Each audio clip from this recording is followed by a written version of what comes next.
Right, so this is to report the progress after day 2 and the subsequent lift on day 3, I guess. So at the end of day 2, what happened was that we'd covered most of the, we'd removed all of the fixings that held the chassis onto the shell. Okay, we'd covered all of the components inside the car, the seats and the fixings, and we dealt with the handbrake which had been unfastened here and just left there, the gear stick that had just been left vertically upright. The fuel tank had been removed. One error from the previous video is that what I did fail to mention was that there was an additional fuel line which is on this side, which is this one here, which actually comes back through into the boot area. This is the return line from the injector rail. Okay, so there are 3 fuel lines effectively. There's the one that goes to the fuel pump, which if you come around here, I've still left on the car. You can just see the fuel pump down there. Okay, that was the one with the little elbow type or kinked sort of fuel tube that fits across the wishbone here. There was the other line which I mentioned, which goes to the carbon canister, which is this one here, which in removing I snapped the plastic coupling, and that runs along this rail here. So if you can see my finger in the field of view, runs along here. This is the low pressure hose here, which then comes around and ends up going in that direction towards the offside wing. Okay, so when we left it at the end of the first session, really, what we had was we had the engine bay to deal with. So the things that we had to take off the engines, we had to take these exhaust manifolds off, which are coupled here. We also had some more electrics to deal with. We had to deal with the starter motor wiring and the 100 amp fuse.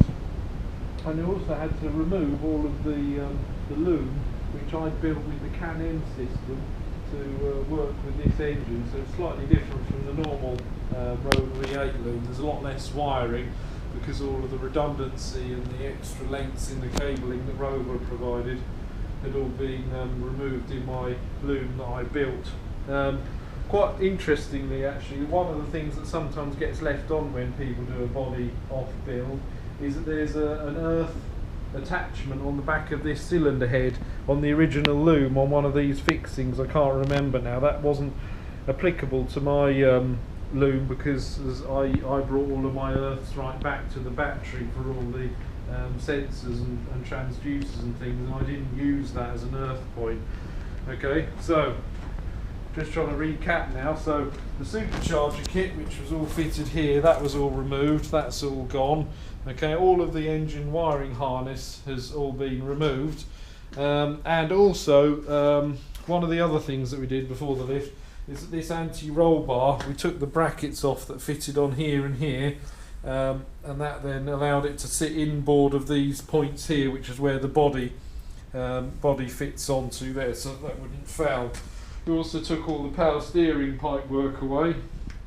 That wire which I identified at the beginning, where there was an earth point that was attached here, and also some wiring that went that way, that went to the oil pressure sender unit, which you can't see very well, but it's just behind the pulley and down there, so that's where that went. Okay, so in terms of the hydraulics, we had to disconnect the clutch slave cylinder and the braking system from the car. So this top pipe here is the clutch slave cylinder, and then there are 3 pipes here.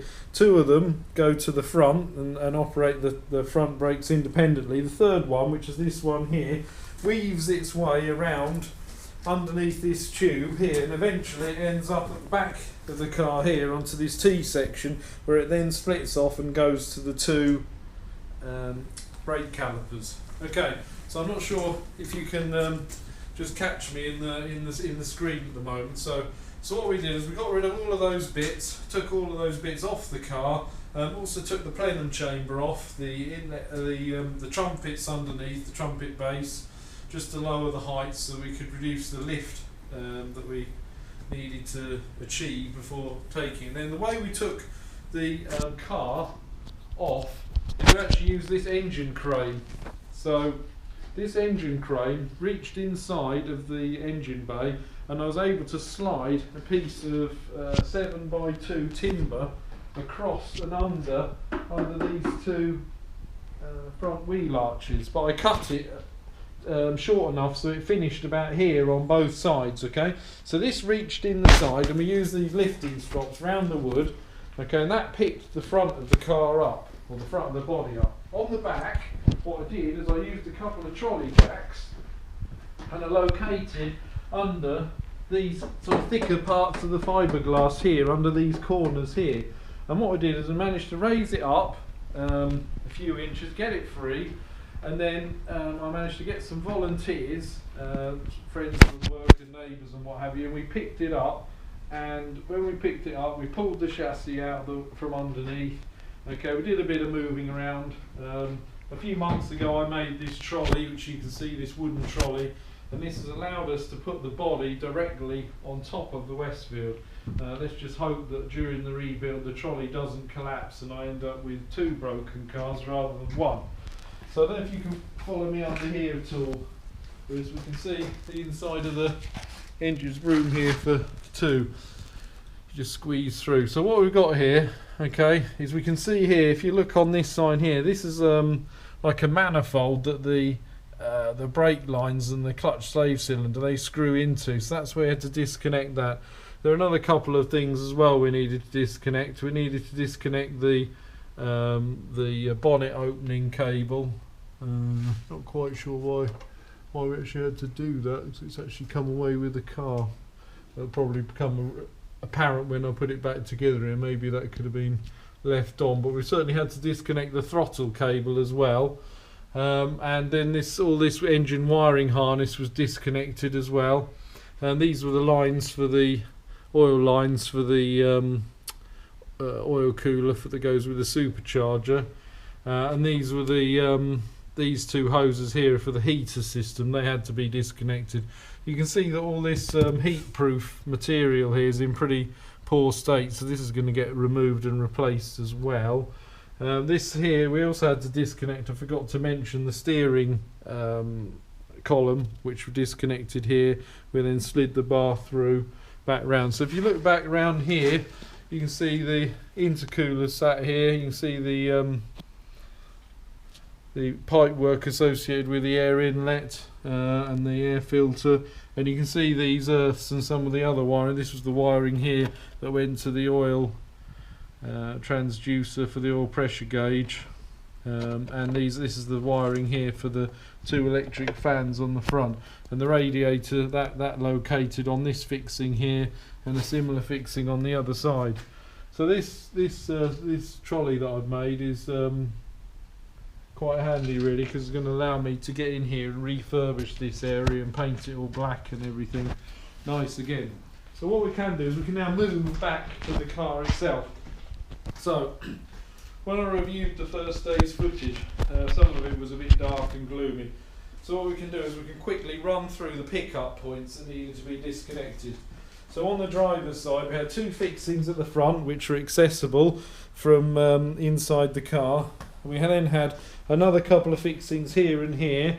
Okay, I think I mentioned some welded on nuts. This one not welded. There's a nut on the underside of that. Disconnected this fixing here, this fixing here, this fixing here, and then the seat belt fixing points. One here, and the clasp or whatever that you call that receives the seat belt gets fixed onto this point here.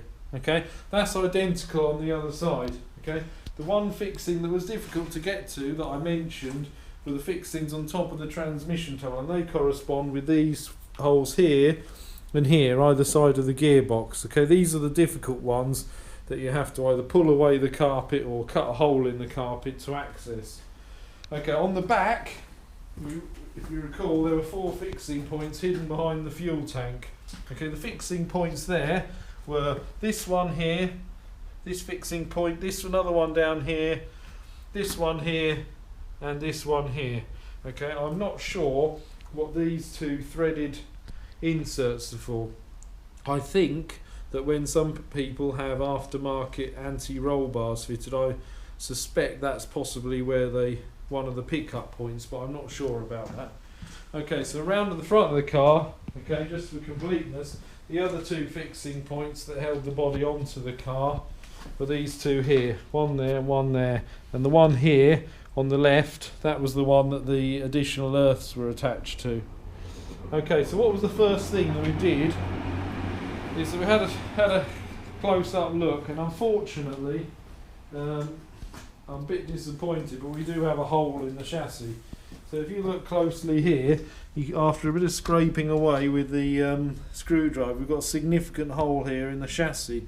The rest of it, the outriggers, don't look too bad. The normal rot areas are the front corners, which you can just see there.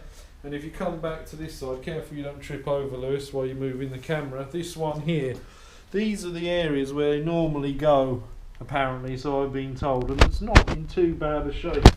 So I'm not entirely sure at the moment exactly how I'm going to deal with this repair, but at the moment the next job really is to strip down the car. So the first thing that we did, after having a little scrape and a clean up and sweeping some of the rust away, the very first thing we did before putting it up on axle stands is we undid these nuts here, okay? These nuts here on the end of the drive shaft, because the problem with that is if you haven't got the means of putting it in gear, putting the brake on, it's going to be very difficult to undo those nuts later on. So it's a good idea to get those undone. Done the same on the other side, and the next thing we did, or I did, is I've undone these half shaft bolts here. They're all loose. So these are the ones which couple the drive shafts to the side of the differential, and also I don't know how well you can see that. If you just stay there, I'll grab this torch for a bit more before I show in there. You can actually see inside next to that boot. You can see some of the bolts. There are 6 on each side, so they will be all been undone, so that I don't end up start taking this apart and then things that I want to prevent from turning while I'm trying to undo tight bolts aren't preventable from turning. So just had a bit of forethought really. As I said, I'm not following anybody else's example on doing this. I'm trying to work it out as I go along myself really.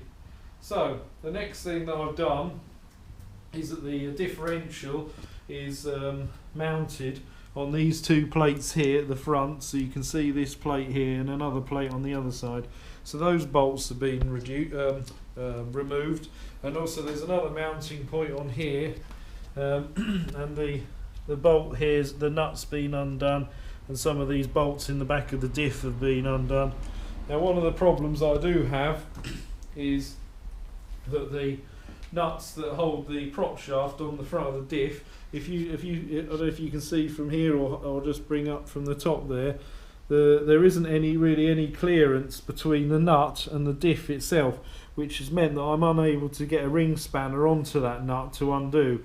And so trying to undo one of the nuts, I've actually rounded it off. So what I'm hoping to do, I don't know whether I can do this yet, is to actually disconnect the diff from the casing and actually pull the prop and diff out as one, and then to actually carefully grind away the nuts on one side so that they then come undone without causing any damage. So that's really where we're up to at the moment, and that I think pretty much covers where we're up to now with the work so far. So if you're still watching, thank you very much for watching, and we'll see you on the next session.